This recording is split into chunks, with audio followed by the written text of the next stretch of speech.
हरि ओम तत्सत। हरि ओम तत्सत। अयोध्या स्थित काल कुलालय के इस ज्ञान यज्ञ महोत्सव में आप सबका हार्दिक अभिनंदन है। आज हम श्री कार्तवीर्यार्जुन के कुछ उनके विषय में और उनके कुछ प्रयोजन मूलक तंत्र प्रयोगों के बारे में आपसे संवाद स्थापित करने जा रहे हैं। कार्तवीर्यार्जुन भूमंडल पर सुदर्शन चक्र के अवतार माने जाते हैं। यह सुदर्शन चक्रस्यावतारः क्षितिमंडले। यह सुदर्शन चक्रस्यावतारः क्षितिमंडले अर्थात जो इस भूमंडल पर सुदर्शन चक्र के अवतार के रूप में विख्यात हैं, वे वैष्णव देवता हैं। विशेषकर श्री रामानुज संप्रदाय में इनकी आराधना पूजा प्रचलित है।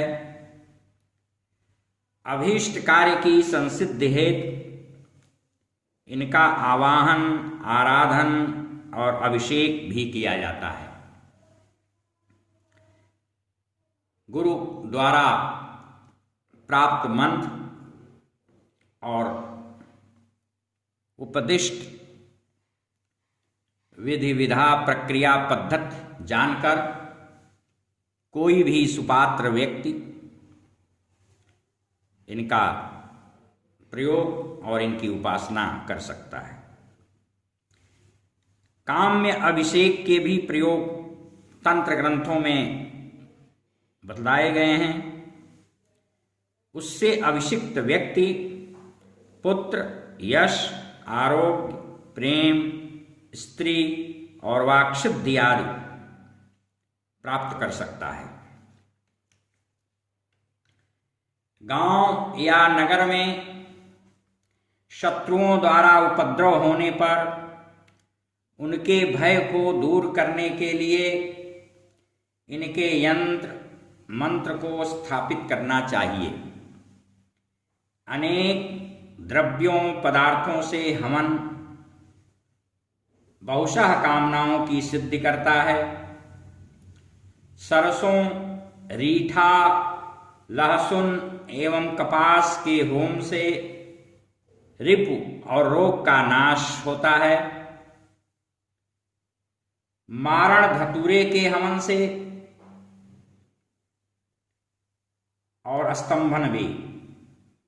नीम के हवन से परस्पर विद्वेषण, कमल के हवन से वशीकरण, बहेड़ा और खैर से शत्रुओं का उच्चाटन होता है। लक्ष्मी प्राप्ति है तिल एवं घी से करें और पापक्षय तिल चावल से। पीली सरसों तथा लाजा यानी धान के लावे से हवन सर्ववशीकरण करता है। वह राजा का वशीकरण होता है। अपामार्ग, आक एवं दूर्वा लक्ष्मीप्रद भी है और पाप नाशक भी होता है। इनके मंत्रों को पढ़ करके, इनके मंत्रों से इन समिधाओं को घी में डुबो डुबो कर हवन करें। प्रियंगु के हवन से स्त्रियों का वशीकरण होता है और गुग्गुल के हवन से भूत प्रेतों की शांति होती है। पीपल, गूलर, पाकड़, बरगद एवं बेल की समिधाओं से हवन करने से पुत्र, आयु, धन एवं सुख की वृद्धि होती है। तिल, तंडुल और पायस का हवन बहुशः कामनाओं की सिद्धि करता है। सांप की केचुली, धतूरा सफेद या पीली सरसों तथा नमक के होम से चोरों का नाश होता है। गोरोचन गाय की कंडी यानी गोबर के हवन से स्तंभन होता है तथा शक्ति प्राप्ति होती है। शाल यानी धान के हवन से भूमि की प्राप्ति होती है। 1000 से 10,000 तक हवन और उसका 10 गुना जप होना चाहिए। कार्तवीर्य के अनेक मंत्र हैं, लेकिन इनका अनुष्टुप छंदोबद्ध मंत्र कलिकाल में सद्यः सिद्धिप्रद है और उस मंत्र का पुरस्चरण करने के लिए सिद्धादि शोधन की कोई आवश्यकता नहीं पड़ती। इनके अन्य और जो शेष मंत्र हैं उनको अपने नाम के आद्याक्षर के अनुसार सिद्धादि शोधन रीत से जो साधक के आपके अनुकूल पड़े उसे ही सिद्ध करना चाहिए, वह भी गुरुमुख से सुन करके। कोई घर परिवार से बिना बताए चला गया हो, भग गया हो, पद धन राज्य भूमि पैसा नष्ट हो गया हो, वापस न मिल पा रहा हो, तो नर्मदा की धारा को रोक देने वाले सहस्त्रबाहु वाले महावीर कार्तवीर्यार्जुन के तंत्र मंत्र यंत्र और प्रयोगों को करने से, लेकिन प्रयोगों को करने के पहले उनके मंत्रों का पुरस्चरण कर लेना अनिवार्य है। उसके बाद काम्य प्रयोगों को करें। जब मंत्र सिद्ध हो जाए तो उनके सिद्ध मंत्रों से किए गए कामनापरक तंत्र मूलक प्रयोग यदि विधिवत संपादित होते हैं तो चमत्कारिक लाभ प्रदान करते हैं। स्वयं मैंने कई बार इनके तंत्र प्रयोगों को करके और लाभार्जन किया है, समस्याओं का समाधान किया है। इनकी उपासना से हृत और गत एवं नष्ट सब कुछ प्राप्त हो जाता है। कार्तिक के मास में इनका जप हवन पुरस्चरण उत्तम होता है और शीघ्र फलप्रद होता है। दीपदान इन्हें बहुत ही प्रिय है। दीप दान करने से अत्यंत प्रसन्न होते हैं। रात्रि में इनके अनुष्टुप मंत्र का जप करने से चोरों डकैतों का समुदाय दूर भाग जाता है। ऐसा ही तर्पण करने से भी होता है। इसलिए सविधि दीपदान भी अवश्य करना चाहिए। इसके लिए गोघृत उत्तम होता है, भैंस का घृत मध्यम, तिल के तेल को भी मध्यम कहा गया है और बकरी आदि का घृत अधम माना गया है। मुख का रोग होने पर सुगंधित तेलों से, शत्रुनाश के लिए पीली सरसों के तेल से विधि पूर्वक एक साथ 3 दीपों का दान कठिन से कठिन कार्य भी सिद्ध कर देता है। वैशाख, श्रावण, मार्गशीर्ष यानी अगहन, कार्तिक, आश्विन यानी क्वार, पौष, माघ एवं फाल्गुन में दीपदान प्रशस्त माना गया है। चतुर्थी, नवमी तथा चतुर्दशी इन रिक्ता तिथियों को त्याग करके दिनों में भौमवार यानी मंगलवार एवं शनिवार को छोड़कर हस्त, उत्तरात्रय, अश्विनी, आर्द्रा, पोख, श्रवण, स्वाति, विशाखा एवं रोहिणी नक्षत्रों में दीपदान का शुभारंभ करना श्रेष्ठ और शुभ होता है। वैधृत व्यतिपात धृत वृद्धि सुकर्मा प्रीति हर्षण सौभाग्य शोभन एवं आयुष्यमान योगों में तथा विष्टि अर्थात भद्रा को छोड़कर अन्य करणों में दीपारंभ करना प्रशस्त और उत्तम होता है और वह दीपदान संकल्प पूर्वक करना चाहिए। कार्तिक शुक्ल सप्तमी को निशीथ काल में यदि हम इनका पुरस्चरण और दीपदान प्रारंभ करें तो बहुत ही प्रशस्त है। और यदि उस दिन रविवार या श्रवण नक्षत्र हो तो ऐसा दुर्लभ योग सर्वश्रेष्ठ कहा गया है।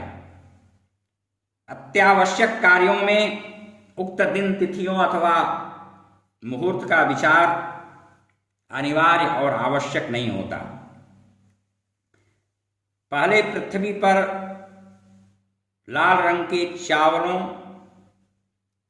या लाल चंदन के बुरादे से खटकोण का निर्माण करें। उसके भीतर काम बीज और कार्तवीर्य के बीजों सहित कतिपय अन्य शास्त्र निर्दिष्ट या गुरु निर्दिष्ट अन्य बीजों को लिखकर श्रेणी पद्म और वर्म तथा अस्त्र चारों दिशाओं में उल्लिखित करना चाहिए। फिर 9 वर्णों बीजाक्षरों सहित खटकोण को कार्तवीर्यार्जुनाय नमः से परिवेष्टित कर देना चाहिए। तदनंतर उसके बाहर एक त्रिकोण का निर्माण करना चाहिए। फिर उसका आवाहन पूजन करके दीप पात्र स्थापित किया जाना चाहिए।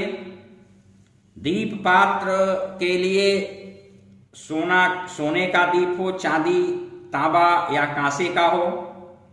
उसके अभाव में आप मिट्टी का भी दीपक ले सकते हैं। शांति और पुष्टि कर्म में मूंग के आटे का तथा किसी को मिलाने हेतु गेहूं के आटे का दीप पात्र आप ग्रहण कर सकते हैं। दीपक में 1 या 3 लाल कलावे की बत्तियों को डालना चाहिए। उस दीप में 4 से 8 अंगुल की एक शलाका भी डाल देनी चाहिए। शलाका चांदी की हो या सोने की हो। दीपक के भीतर दाहिनी ओर से उसका अग्रभाग पहले डाला जाता है।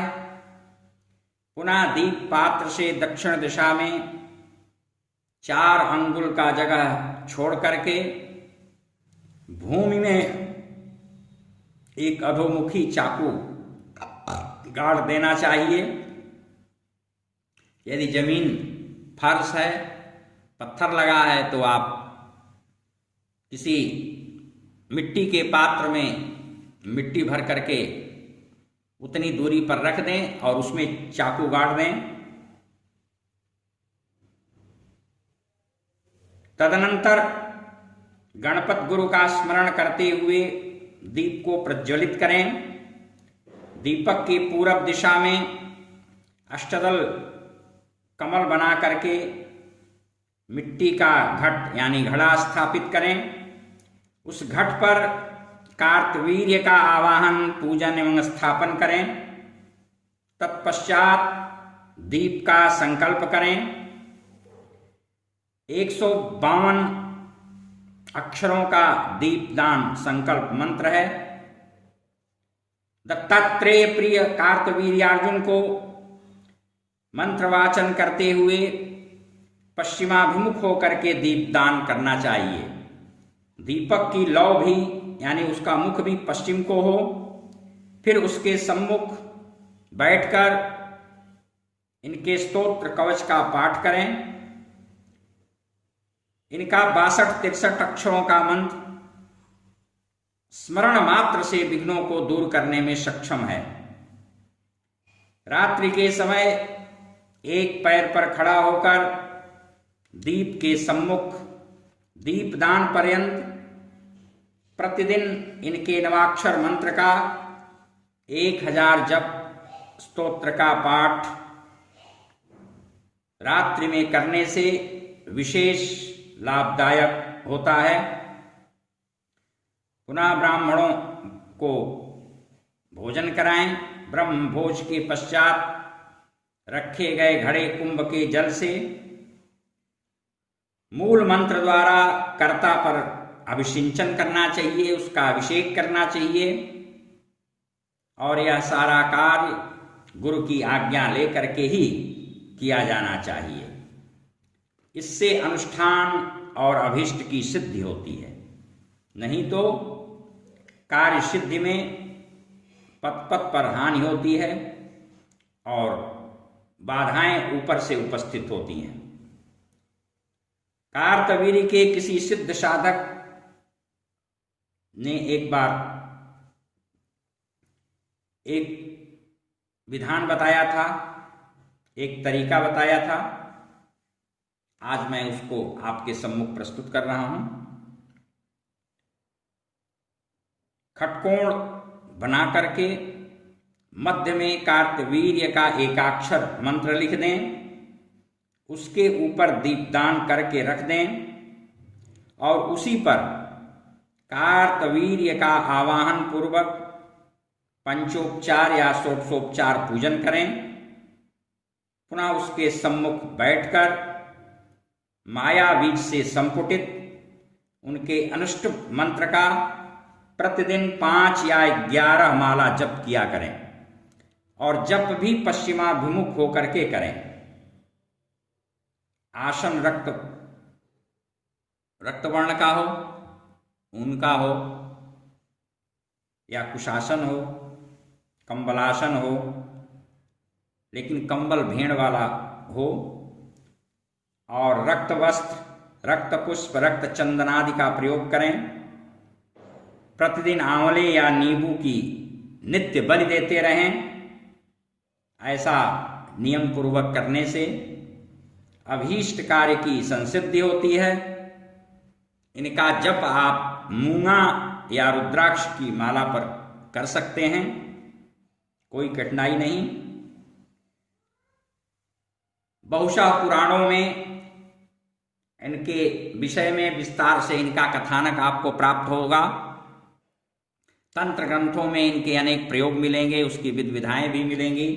डामर तंत्र है, मंत्र महोदधि है और इनके बारे में ब्रह्म वैवर्त पुराण में भी आपको विशेष जानकारी उपलब्ध होगी।